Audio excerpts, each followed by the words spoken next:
Selamat datang kembali di sesi penyelaman mendalam kita.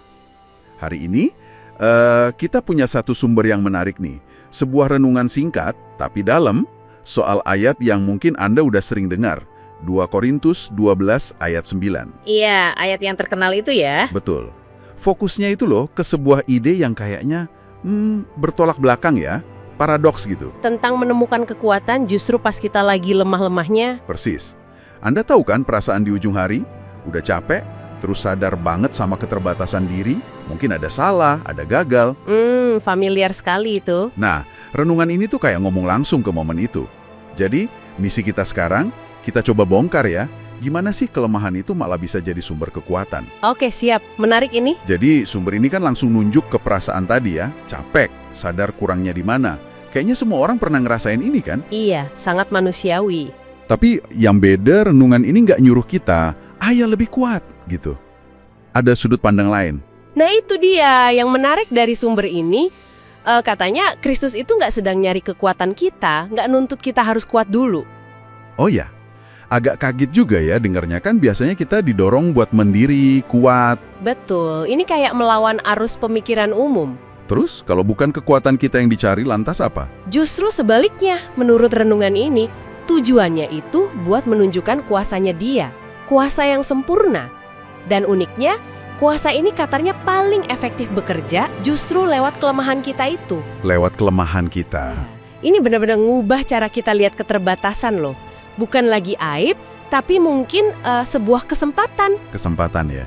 Wah, ini nyambung ke poin berikutnya nih. Katanya, ngakuin keterbatasan, ngakuin kegagalan kita, itu bukan tanda kalah. Bukan sama sekali. Malah disebut sebagai undangan terbuka. Kedengerannya positif banget ya. Undangan buat apa nih? Undangan terbuka dalam pemahaman renungan ini ya buat kuasa Kristus itu sendiri untuk datang, tinggal, dan kerja di dalam kita. Oh, jadi pas kita bilang, aduh nggak sanggup atau capek banget, aku gagal, itu bukan titik. Bukan akhir cerita, tapi malah kayak kita lagi buka pintu. Buka pintu berarti bukan sikap pasif nyerah aja gitu. Tepat.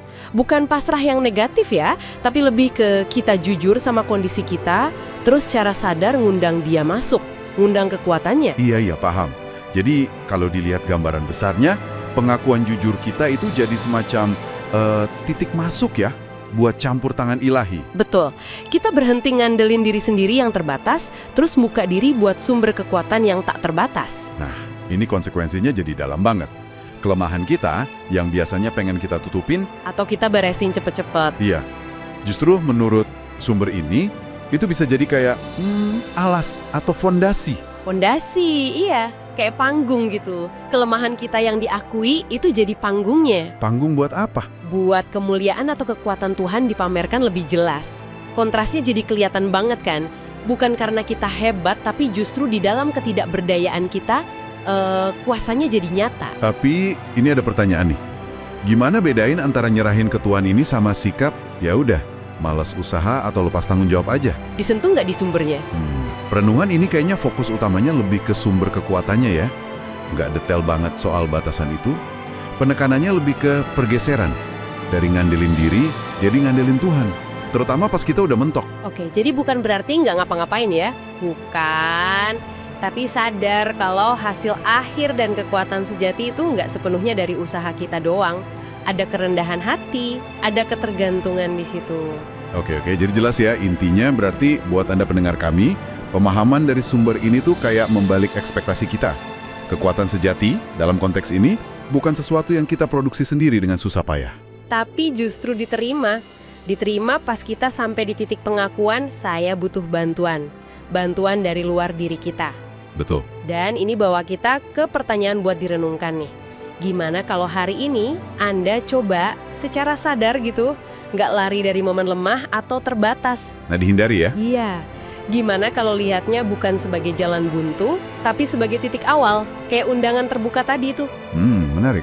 Pertanyaan lanjutannya, pengalaman Anda soal kekuatan atau mungkin kehadiran ilahi ya, tergantung keyakinan Anda, bisa berubah nggak ya kalau kerentanan yang Anda akui hari ini itu justru jadi fondasi buat sesuatu yang lebih besar dinyatakan lewat diri Anda? Wah, itu pemikiran yang dalam banget buat dibawa pulang dan direnungkan ya. Iya, sesuatu untuk dipikirkan lebih lanjut melampaui obrolan kita hari ini.